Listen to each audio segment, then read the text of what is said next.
All right, hi guys. Welcome to today's discussions. It is hosted by Empower. So today we're going to be talking about period poverty in the UK and how we can tackle it. Just to let you know that there are some hashtags. So you can hashtag Empower Free Periods and you can @ UK Empower Women. So before we get started, I thought that I would paint sort of a picture of what period poverty looks like in the UK from an article that I wrote a couple months ago. So a poll of 1,000 girls aged 14 to 21 revealed that more than 1 in 4 are struggling to afford period products, and nearly 1 in 5 report being unable to afford free period products at the start of 2022. 1 in 10 of the young women who took part in the survey had to go to a food bank to obtain period products. Almost a quarter of girls had to cut back on spending money and school supplies to afford period products. So it's a case of a lot of young girls and women having to choose over things that they need in order to obtain period products. And just before we start again, I wanted to introduce myself. So I am a lifestyle reporter for Huffington Post. I've written about period poverty a couple of times. I also write about sex, relationships, race and gender. And in general, I'm quite passionate about period poverty. So I'm really excited to be channeling this event. In general, Empower is launching a campaign to promote the provisions of entitlement to free, sustainable period products for all, following the Scottish Parliament legislation last year. So Scotland became the first country in the world to legally protect the right to access free period products. So the conversation today is about period poverty and how we can tackle period poverty. But I thought I would start by kind of introducing the other speakers for today. So I'm going to start by introducing Holly Plews, who is the founder of Free the Flow, sorry. Hello, yes, I'm Holly Plews and I am the founder and director at Free the Flow. So we are a started at university volunteering organisation that aims to combat period poverty, and we've been working to see the free provision of period products on campus since 2019. And after 4 years of campaigning and lobbying the university, we've managed to get 3 free period product machines on both the university's campuses. Thank you for that, Holly. So the next person I'd like to introduce is Kirsten Oswald, MP Shadow for SNP spokesperson for Women's Inequalities. Thanks very much, Habiba. And it's really nice to be asked to join this panel. I think it's a conversation that needs to happen on an ongoing basis. The more we talk about this, the more we remind ourselves that periods are absolutely normal, and that the challenges that you've just outlined are real ones, and that these are potentially impacting half of the population. So this is something that really does deserve our attention. I was really, really proud that the Scottish Government made sure that Scotland was the first country in the world to make it possible for people to have free access to period products. And that's come on the back of a number of years of ongoing work where it has been very much normalised for these products to be available in different community settings. And it's been a real cross-party initiative as well, which I think is really important. It's a conversation we should all be engaging in. So I think as we go forward, it is all the more pressing because of the cost of living crisis, which means that people are having to make really difficult decisions. And the more that we can do in the here and now, and in all of our communities, I think the more that this conversation can stretch beyond these islands as well, because this is an issue that is pressing for women and girls all over the world. Yeah, that's really important. Thank you so much for that. The next person I would like to introduce is Baroness Sandeep Verma, who is a ministerial champion for tackling violence against women and girls overseas. Thanks very much, Habiba. And just to correct, I was a former ministerial champion under David Cameron. But this is an issue that has worried me for a very, very long time, particularly across communities where an open debate like this one happening here would probably not be happening. And so we do need to look at how, first and foremost, we get to look at period poverty from when girls actually start their periods. So it should be that all schools from this age of 10 or whatever it is, the starting age, for a period should be providing it within the safe confines of a school setting. Not all parents are able to discuss openly and freely issues around periods. And so, it's a poorer debate if we're not actually opening it up to all schools and where children can actually speak about it within a safe setting. Number two, I also think it's important for boys to understand the issues around periods so that they have a wider understanding of why it is important that girls are able to access all of the products that are required during menstrual cycles. The final thing I'd like to just add to that is I'm also very, very concerned that whilst we talk about period poverty today, there are incontinence pads and all sorts of things that, through a life cycle, we do need to be talking about. And maybe this is the start of a discussion where we can go to the wider issues that relate to, unfortunately, a lot of members that are in the setting of lower economic power to be able to access products that really should give them a better standard of living.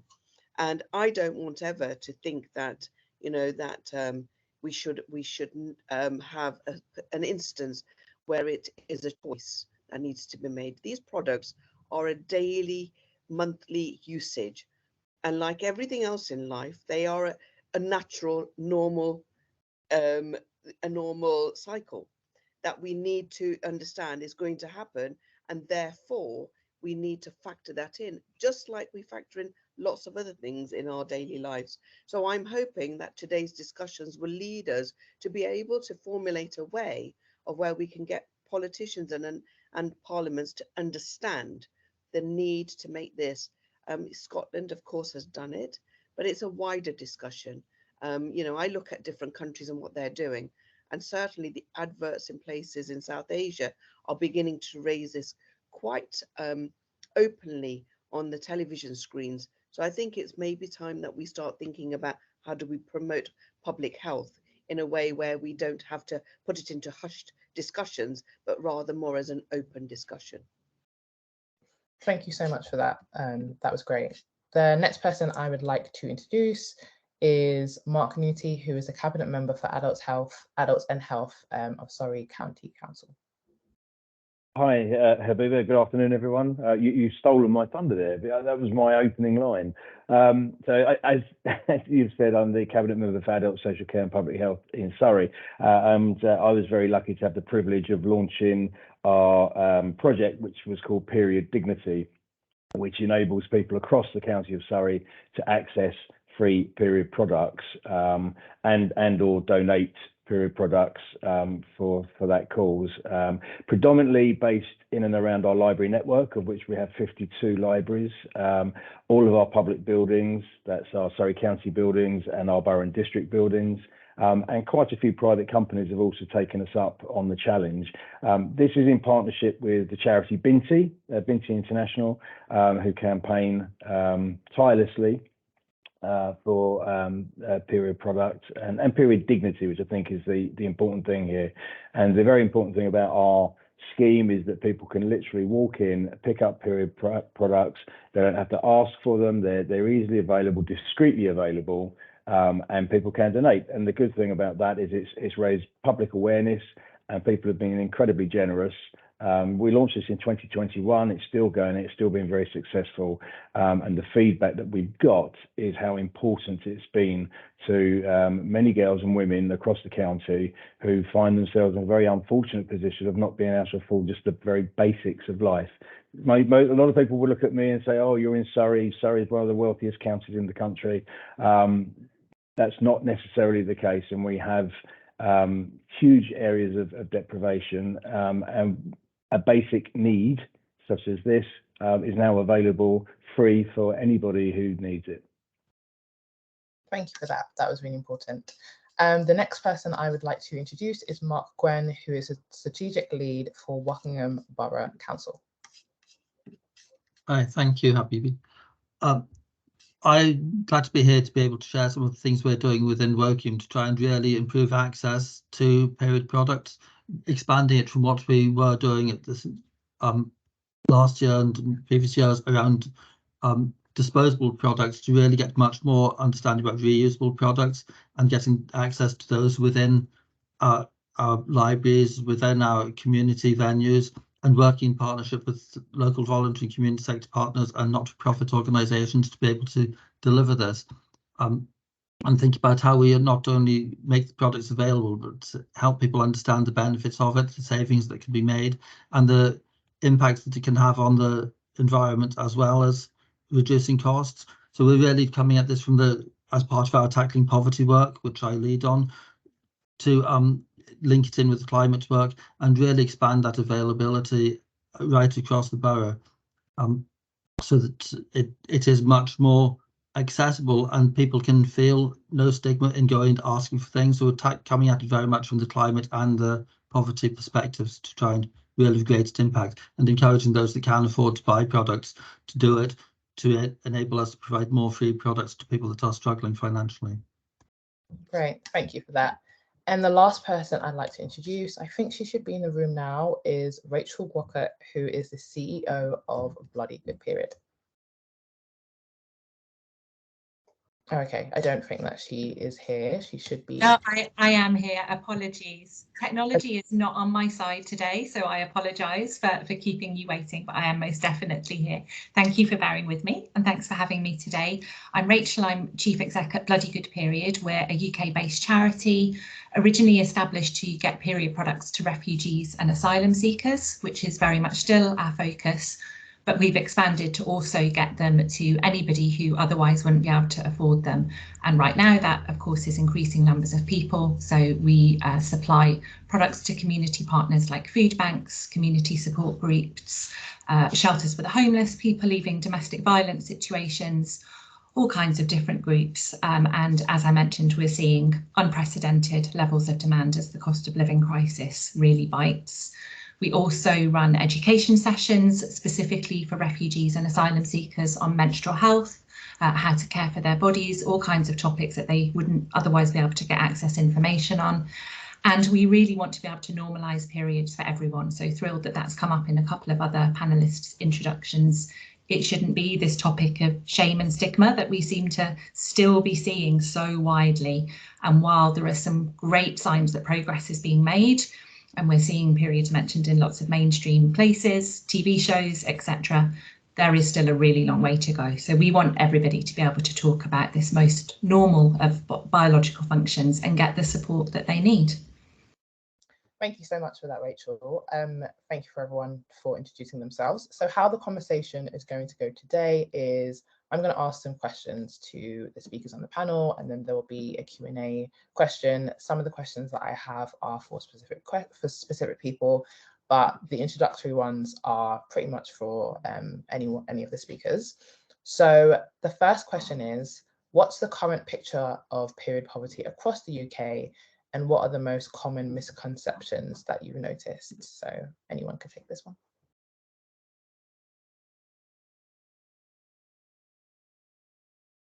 So Habiba, if I could just kick off, just from talking to young women and girls from my own minority communities, and the difficulties that they often raise with me.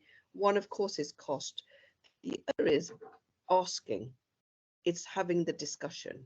And I think that part of the way we tackle, and I think Rachel was very rightly saying it, is getting rid of the stigma around this discussion. And for young girls, it becomes incredibly difficult if they can't have the discussion freely at home and then wonder how to have it outside of the home. So you know, I sort of did a deliberate sort of discussion point with some of the young people that I know from across my own communities to see what they would want. And I think they just want to have safe places where they can go and ask questions and not feel that they are being judged just because at home it's not a free flow discussion. And I'll just sort of introduce that into the mix, if that's okay. Yeah, that is really interesting. And I actually have a follow-up question, because I think it's important that you spoke about minority communities. Coming from a minority community myself, I didn't speak about periods growing up. It just wasn't a thing. You had it and then you don't speak about it again. So I wanted to ask, what are some of the stigmas that you've seen in like minority communities for people who might not know what the stigmas look like in our communities? Is that to me? Yes, sorry. Yeah, and I think part of it is disposing of a period pad. You know, how do people feel comfortable without it become a big drama of how do we dispose of it? How do we, you know, when clothes often get soiled in the beginning, you know, when you start learning to manage a period, you don't know what to expect. How do you talk to your family member about, you know, how do I make sure that, you know, I can have a discussion. My clothes are soiled. I need to be able to put them in the wash.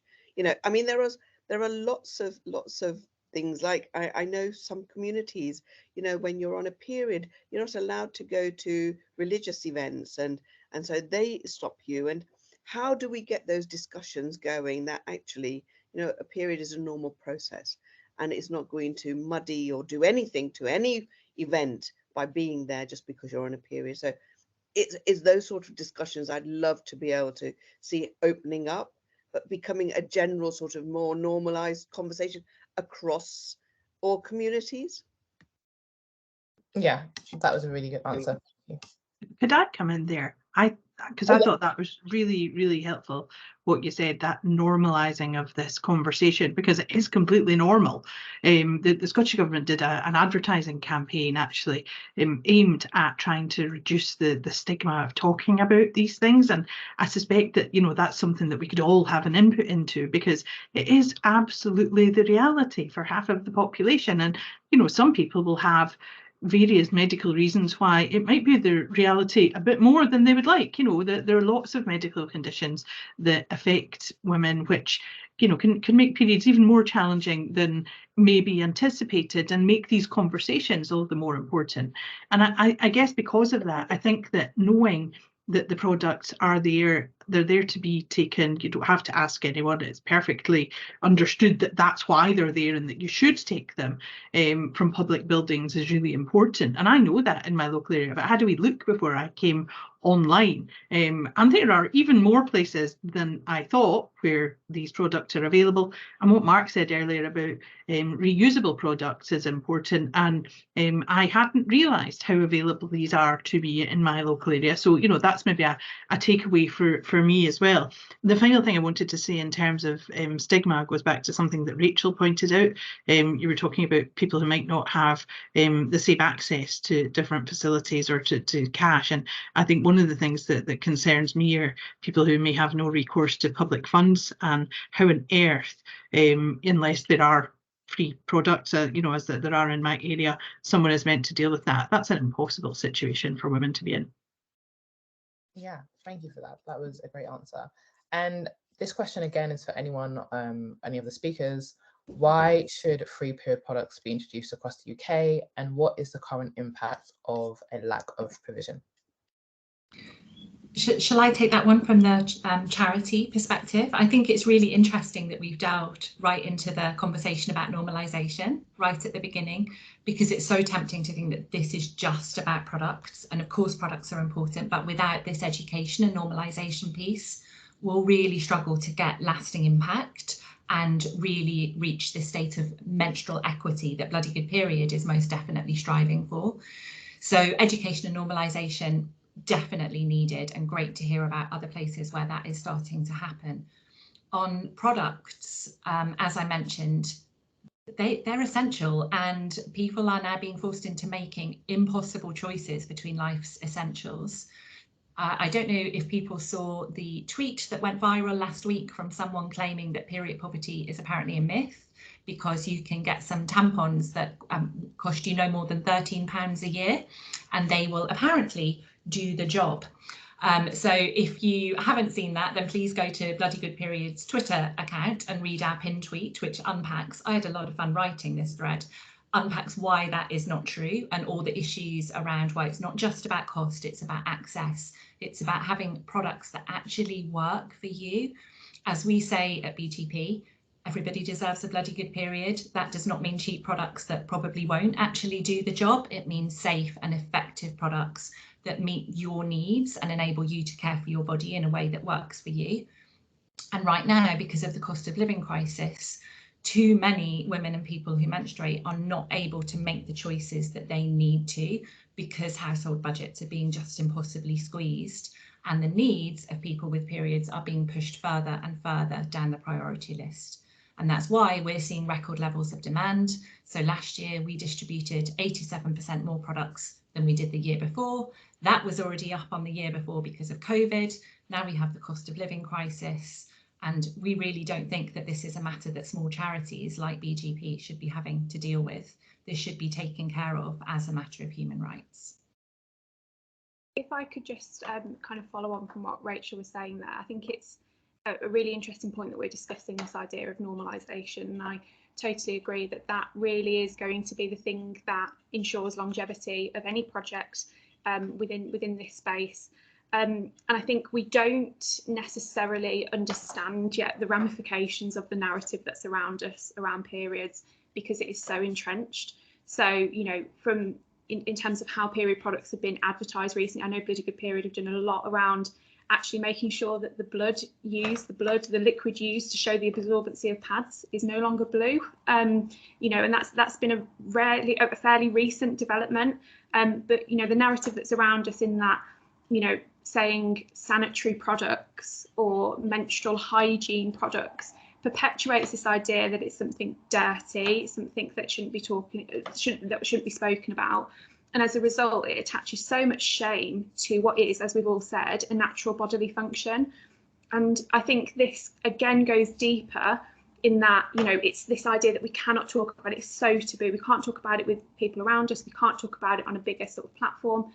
But also in the discussions around actual education when it comes to sex education, and with that also around periods, it's very basic. And again, it sort of perpetuates that shame, because it's so kind of, we'll separate the boys and the girls, and, you know, we'll kind of have these discussions exclusively for you and you're not supposed to tell anybody. And, you know, it's so entrenched and it's so deep. And I think as a result, we are seeing, you know, huge numbers, like Rachel said, of increase of need because of the background of the cost of living crisis at the moment. But I don't think we really understand the true extent of the need, because the conversation isn't happening. And what we found is that actually it's not just happening within kind of local communities or global communities, it's happening on our doorstep as well. So and the impacts that have are so huge for menstruators in any situation. And we did a study back in 2020 where we found that actually 1 in 10 students on the University of York's campus could not afford period products, and 42% had to miss out on their education because of their period. You know, it's having a massive impact on this idea of gender equality anyway. So, you know, the implications of period poverty are so massive, and it's a topic that, you know, as we've said, is just not spoken about enough because of that perpetual idea that it's shameful. So it's such a nuanced issue, but I think it's discussions like these that hopefully will open the door to seeing true menstrual change and, you know, trying to decrease that gap for menstruators, because they're really on the back foot as a result of this. So yeah, it's a scary picture, I would say, at the moment of period poverty in this country. You know, it's concerning, definitely. Yeah, I think the topic of normalization is really important, because I was listening to a podcast and one of the co-hosts, a man, said he knows that periods are natural, but he doesn't want to hear about it. He doesn't want to hear women speak about it. And that was a podcast that had 400,000 followers. So again, it's kind of reinforcing that idea that we shouldn't be speaking about it, which is obviously quite problematic. And the next question I have is for Kirsten. It is, what can the rest of the UK learn from the Scotland's process leading to the Period Products Free Provision Act? Do you know, I think it probably hooks into everything that has been said already about this being a conversation, because realistically, I do not think that there's going to be the progress that's needed in the UK unless there is a willingness to have this normal conversation in a much more public way. So, that comment you made about the podcast presenter who's suggesting that this is not a proper topic of conversation, I fear that is an attitude that is still there to a reasonably large extent in terms of public discourse, and of course it shouldn't be. So what we need to do is to get to the point where politicians, who are the people who are going to have to drive this forward if we want to see a change, are absolutely comfortable that this is an important topic which requires their engagement, which is not an improper thing to talk about. It's, if we don't have that conversation, it's like there's a sort of a tax on menstruating, isn't there? It's like an extra cost for just the privilege of having to deal with this, which is clearly fundamentally wrong. And if you are one of the people who may find that you have particularly heavy periods, or you may have prolonged periods, and I think all of us will have some experience or knowledge of at least friends or colleagues who have been affected that way.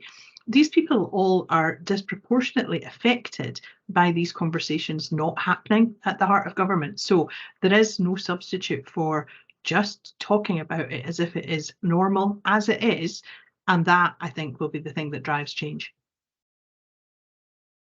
Yeah, absolutely. And the next question I have is for Rachel. Sorry to interrupt, but I just wanted to add to Kirsten's comments that the other thing that we should do is make people aware of the hormonal imbalances that happen. A lot of things happen in that small period of time every month. And I've seen comic, strips go on about, oh, it must be that time of the month, as if, it's an illness and, we've got to tolerate it. And I think, just going back to the politicians, yes, of course, we do need to raise it. But I think wherever we are, in whatever field or sector we are, whichever organization we are, and lots of organizations have women networks now, I think it should be a debate that we should be having, but also making sure people around us are informed and educated, that it will also have, it does impact on our other well-beings as well. So, whether it's being maybe a little bit off, maybe a little bit emotional, all of the things that come with having a period, we shouldn't be afraid of actually saying, today I just feel rather crass. And if I could just sort of follow on from that, I think it's also really key to, when we're looking at these sort of educational pieces and actually the normalisation, the work around that, I think it's also important to weave in this sense of empowerment as well, and actually looking at your cycle, like you said, and saying, okay, so in these periods of time you might be a lot more creative, or you might kind of have more energy and more kind of able to take on different projects, whereas this part of your cycle you might need to take it a bit easier. And I think having this much more holistic approach to menstruation is also something that's going to remove the stigma as well, because as Sandeep said, we kind of create all of these strange euphemisms for talking about a period, oh, she's come on, or it's, the variety of random and obscure euphemisms that we use to just avoid saying what a period is. And I think if we can take some ownership of that and actually say, okay, this is my period and this is how I can manage it to benefit me and to also empower me, I think that's a really important next step in this conversation as well. Can I just come in there, because I think Holly's got a point there. It's not semantics, but it's how you actually talk about these things. For example, we were very clear with our messaging and with our project that it was called Period Dignity. We didn't use the word poverty, because it isn't all about poverty, as I think everybody's agreed and said there. A lot of the time it's just having access to, or being able to discuss and talk about these things. And I think that was the one thing that we wanted to make sure that we did, was that people could have access, irrespective of whether they could afford it or not. They had access to these. And the one thing, or the feedback we got, was it was more the ready access to, without having to ask, without having to have a discussion, without having to prove that you were worthy to have them because you didn't have the money. None of that was it. You just walked in and you took what you needed, and if you could afford to, and a lot of people did, they donated products at the same time. So it is more about the access, and it's about, and of course these are out there now. It's visible. People do discuss it. What's that for? I mean, there was a discussion about whether I should be the face of the project going forward, but I think it was important that I was. And the discussions that we had around that at the time within the council, within our resident groups and everything, again, made the awareness and made it more normal and made it more acceptable. And now it is just part of our culture in Surrey. You see the period dignity bins wherever you go, where you can put products in, and alongside them or nearby them will be a tray of products which you can just go and help yourself. And it has normalized it to some degree, but it is all about wording. It's not about poverty. It's not about not having any money. It's a lot more than that. If I could just come in on that as well. I think one of the things we're really keen to do was make sure that whilst we had products available within schools, within the food bank and places like that, there was no choice. What we're keen to do is expand that choice and give people a range of products that they can get, and that's where the reusable offer came in as well. I think, well, we can demonstrate the savings that households can make on this. We can actually provide people with better choice. So it's not just you go along to the food bank and you ask if you need something and that you get what's available there. There are different products that people can choose from, so they can understand more about it, they can decide what works for them and what's right for them. And we're really keen to do that as part of the offer, which is what we've done, is we've been widening out our offer. So we're now engaged with more charities to provide things, with more outlets where people can get them, and with more different partners that provide the range of products that people are looking for. Thank you. Those are really good answers, everyone. And for Rachel, I'd like to know, what has the current UK government response been towards your campaign?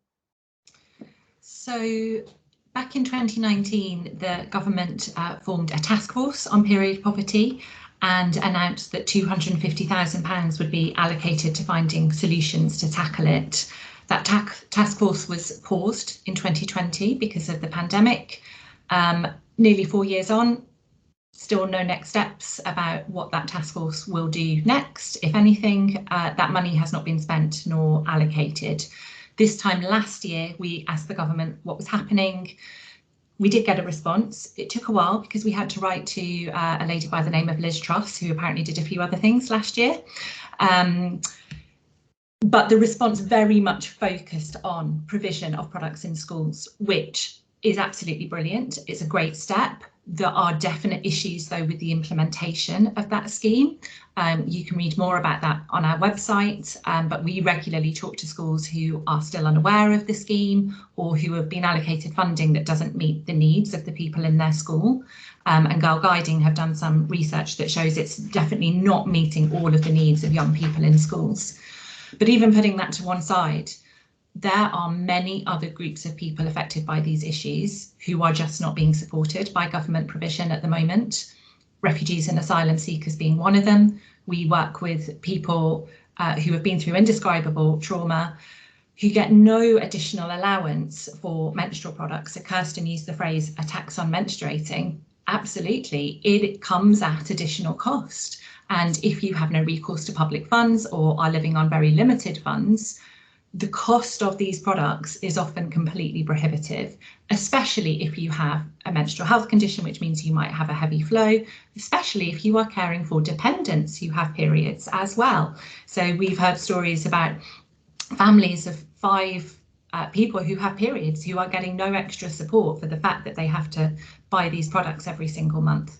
Similarly, if you are on universal credit, if you're experiencing in-work poverty, if you are relying on a food bank, it's what I said earlier, impossible choices between life's essentials. And all of those groups of people are currently not being catered for by the government provision that is in place. So while we might have made a good start, these next steps that we're still waiting for, a year on from originally asking, 4 years on from that task force being established, means that small charities, as I say, like BGP and others, are having to fill the gap, and that just doesn't seem right.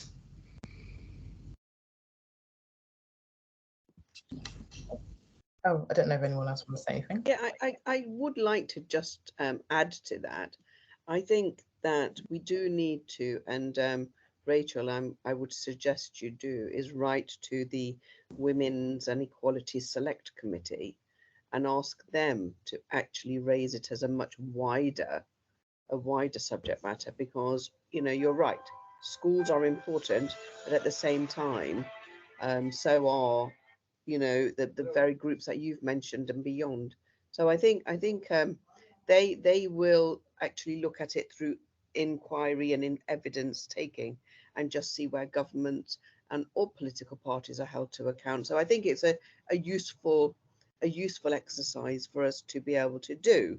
And I do know that they do take issues like this very, very seriously. I know Caroline Noakes is very serious about some of the issues that are raised, because I've raised them with her, and she does take it on board.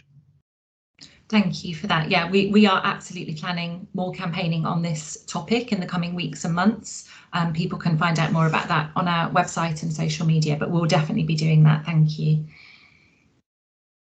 If I could just also kind of follow on from what Rachel was saying about how we're seeing real gaps in this kind of provision, particularly within education.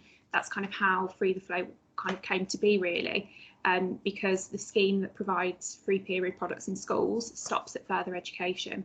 So we felt that that was a real injustice to students, but also to staff as well on campus, and that's kind of how we developed the scheme that we have, and we believe that that should be part of a wider government scheme, that it shouldn't be people like Free the Flow campaigning for this and having to implement this, nor should it be kind of an individual university's, you know, decision as to whether or not they implement a scheme like this. You know, we truly believe that this needs to be part of a much more comprehensive scheme moving forward, that really considers the different groups that are affected by this issue, and it doesn't just stop at those that you know, as we've said, really, that have that initial, that are struggling financially. It's a much more nuanced issue, and I think again that comes from discussion, and as Rachel was saying, those discussions, it's really hard to start those discussions, you know, and to actually get the moment to bring these issues to people who can actually drive change at a parliamentary level. So hopefully we can see that also be implemented, you know, following these discussions, because that's what we need to see, a much more comprehensive scheme for everybody who needs it. Just to say, Holly, totally agree, and at Bloody Good Period we're regularly contacted by other universities asking us, a charity, to provide products for their students because they're seeing exactly the same pattern and there's no other scheme and they don't have budget to provide that provision for their own students. That should not be the case. You know, we're talking about education and how important it is. A period should not be stopping anyone from accessing an education at any age.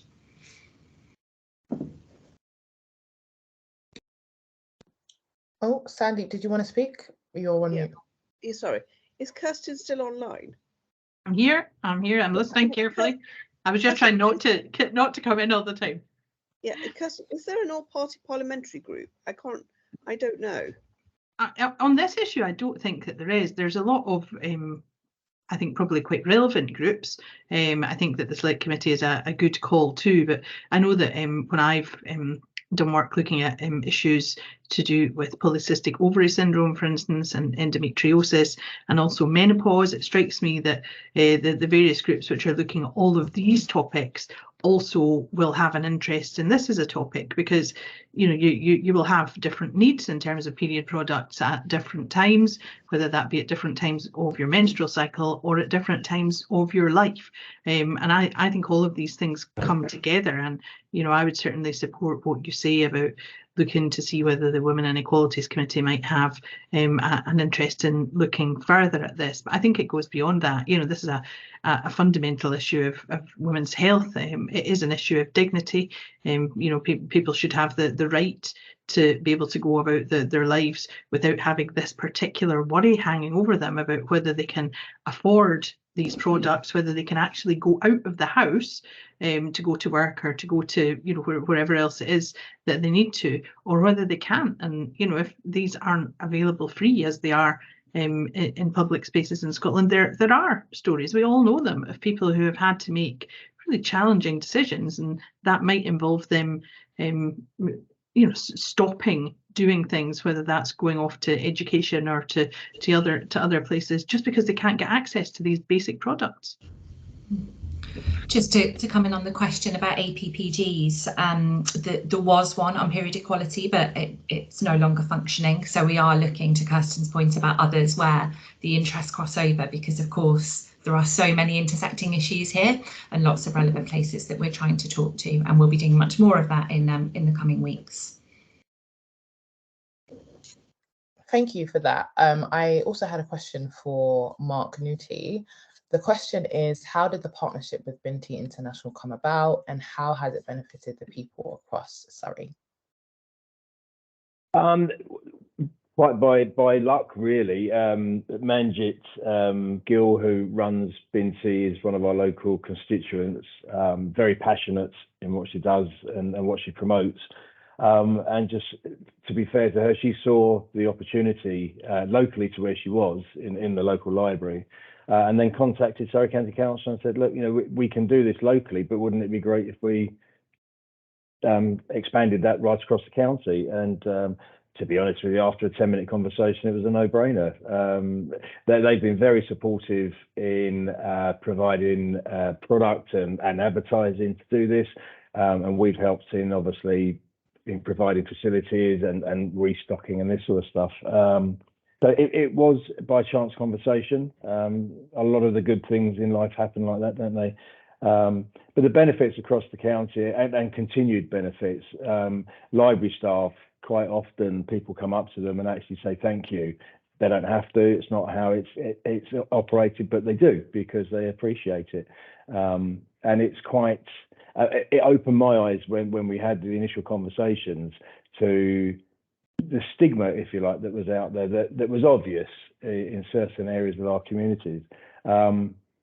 Which again, and I think every panelist has said this in a different way, that people don't realise. So there is a huge communication piece here about just letting residents, people know that stigma exists, because I think people will find it shocking if they actually do realise, you know, if they actually know that people can't go to their parents to get period products because of the stigma related to it, that they feel, you know, that they are sidelined because of it. So, you know, we talk about it quite openly in Surrey. It's there, it's the norm now. We started in 2021 and we'll continue as long as there is a need for it. You know, and I think all of these things, and this is one of many things that we really need to get out into the open and talk about. And until we do, and until we publicise these things, then nothing ever happens. So I think, as Kirsten said, and Sandy, you know, we've just got to be talking about these in the right circles and in every circle, and then eventually people do listen, and then eventually things do change. So, you know, it's not, we mustn't give up, as you've seen in Scotland, you know, that change does come about. But it won't happen overnight, but it can be done on a local basis with the right people. And I'm sure Binti, as an international charity, would help if anyone was interested in setting something similar up. And maybe that's the way to do it. We start from the ground up, and eventually parliamentarians and governments will listen and step in and take over. But you know, let's not wait for them to do that. Why not start it now? It does work, and it can be a sort of it's a self-sustaining project, if you like. Just to add to that, Habiba, I remember when Manjit first mooted the idea. We had a discussion at St Pancras Station over a coffee, and it was an idea that she didn't, you know, she wanted to see if we could test it out. And I'm really, really pleased, Mark, that, you know, your council did, because it was quite an eye opener on the sort of facts that she was coming up with when she actually mooted it. And I think the brilliant idea is that when you've got a good idea, why keep it to yourself? Yeah, I think that is really important, and it kind of shows the importance of conversation, especially when it comes to period poverty.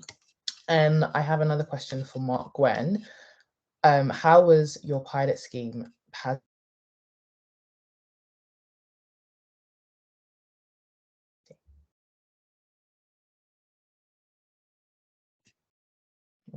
Habiba, I think we lost you there connection wise. Could you repeat the question, please? Thank Okay, you. sorry. This question is for Mark Gwen. It is, how has your pilot scheme been received in Wokingham, and what is the impact it's had on the local community? Thank you, Eva. I think the pilot scheme went really well, and what we originally did was we put in £2,000 of funding to pilot this in autumn last year, working with one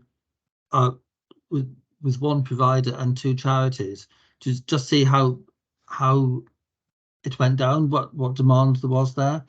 And also at the time of pilots now, we thought if we can make more common knowledge through libraries and having displays in libraries, having products in libraries, have books there in the libraries in a very visible way where people can see the stuff and where they can have a conversation, and having somebody along there to talk about some of the things. So we approached it from that angle, and we discovered that very quickly there was demand for certain products. They could find out which products were of most demand from people, and we got through the initial stocks quite quickly with that. So we then thought, how do we roll this out further, and how can we get more involved? So now we're working with another 2 not-for-profit organisations and another 4 voluntary sector partners to provide access points, as well as making things much more available in libraries and that. So we've quite quickly ramped that up, and making sure that it covers not just the disposable products that were available before, but this work that we've done recently has much more been around the reusable products and making those much more available, making much more knowledge about them, the different things to offer, and how to use them and how to access them. And we've teamed up with local businesses as well, as some national providers, so that people that can afford to buy products for themselves are able to get discounts in buying those and able to support the local economy. And also they're putting some more products back into the stocks that we've got to make available to people that can't afford things. And I think that's really important, because then that helps make it much more sustainable, because this isn't something we want to stop. We're now at the position where we do have about 20 venues across the borough where people can get things freely, as well as the shops that people can buy from. And I think that one of the big things that we've been really keen to do, because like Surrey, we are overall an affluent area, but there is poverty within the area, as there is everywhere now. And I think the cost of living crisis made that so much more worse for people. So we don't want to see any stigma, either having to ask for something free or to add on top of the stigma about talk about periods anyway. So we really wanted to destigmatize as much as we possibly can through open conversations, open displays, through our social media and other posts that try and raise awareness of this.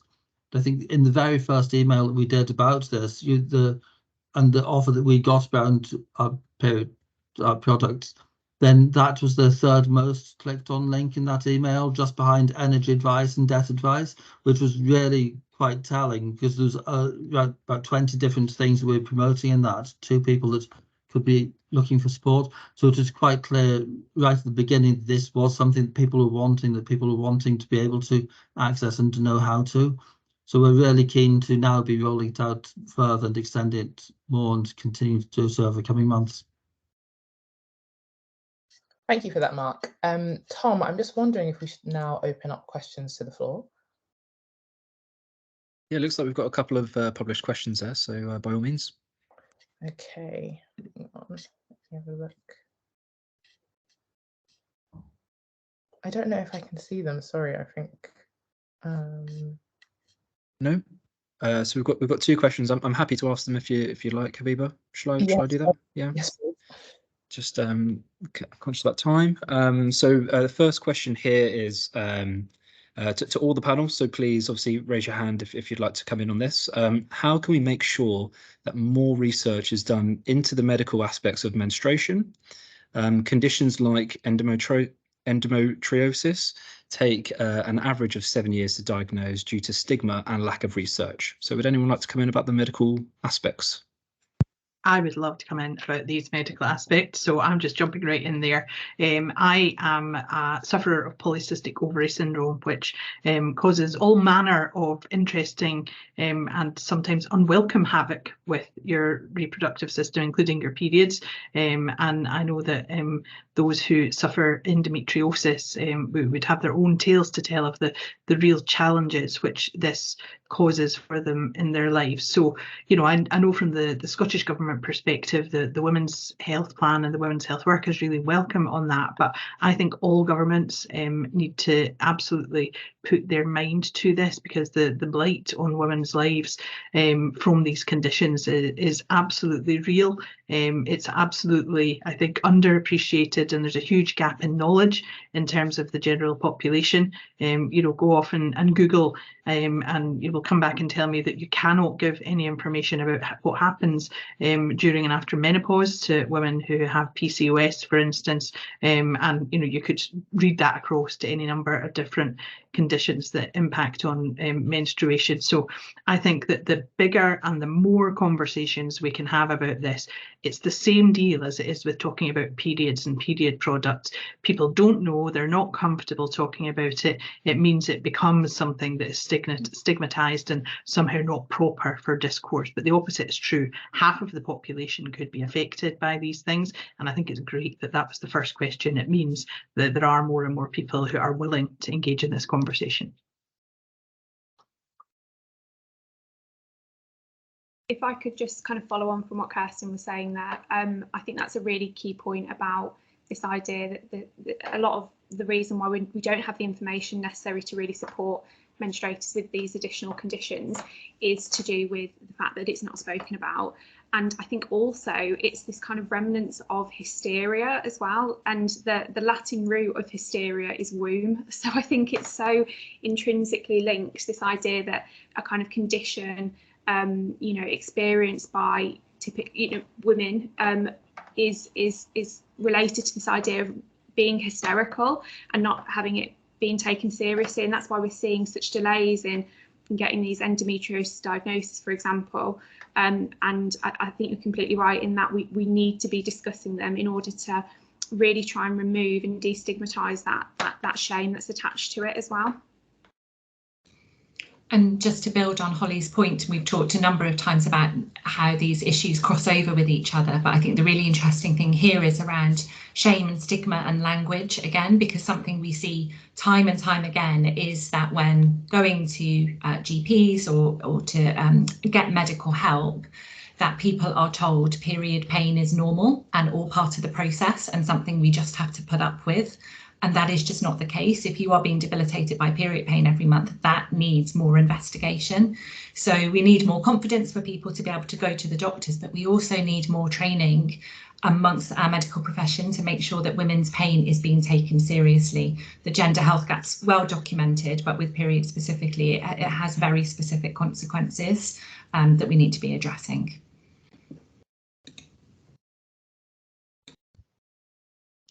I'm sorry, Habiba, if I could just put the flag up again for women from minority communities, because often as not, they are probably the least likely to complain about all the extra pain and discomfort that they go through, because who do they turn to?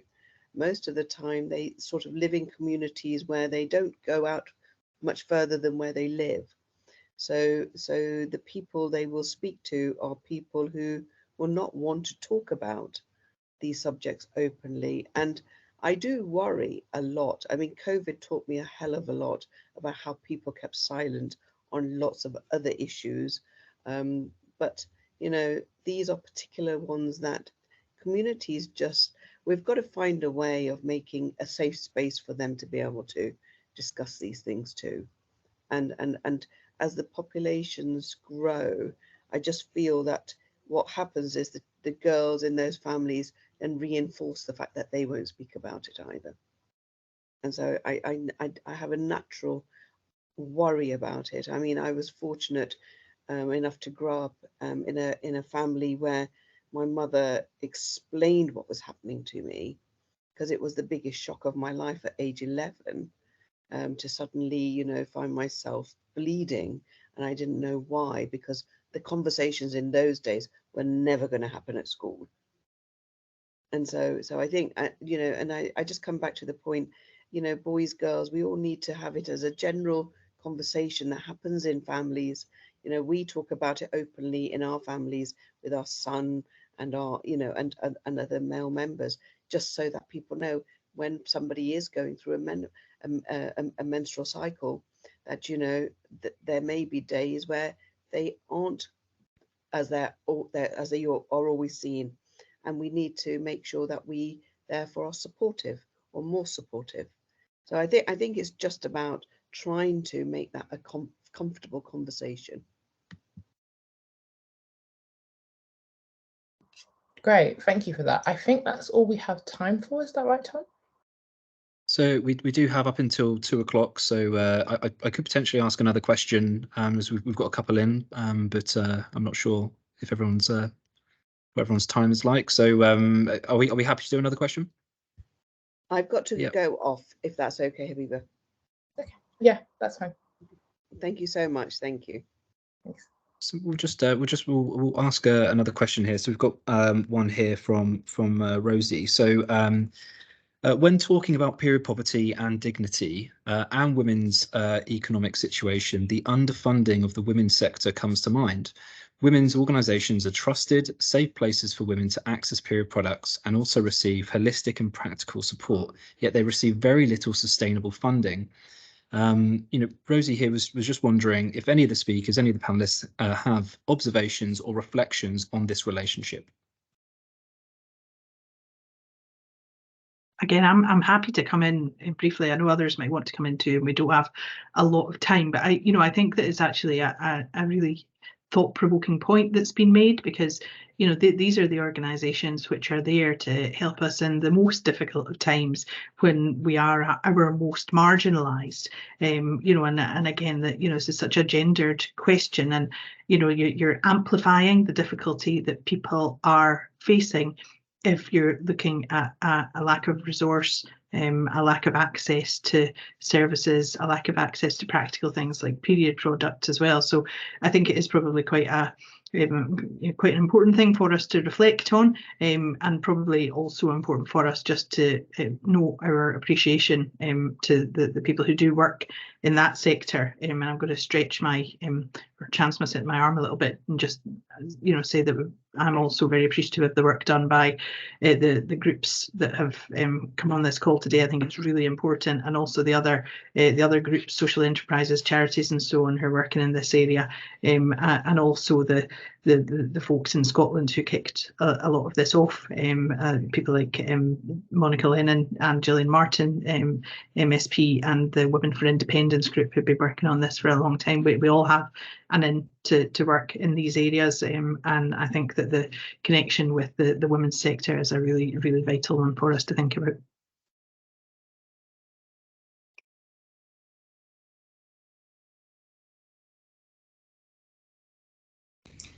Just to add that I completely agree with everything Kirsten's just said, and of course poverty is gendered.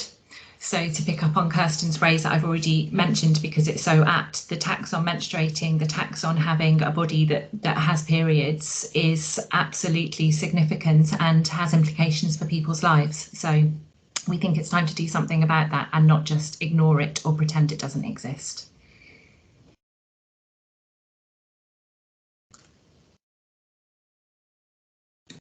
So Habiba, I'm not sure if you'd like to wrap up this webinar now. I think that's all the questions we probably have time for, I'm afraid.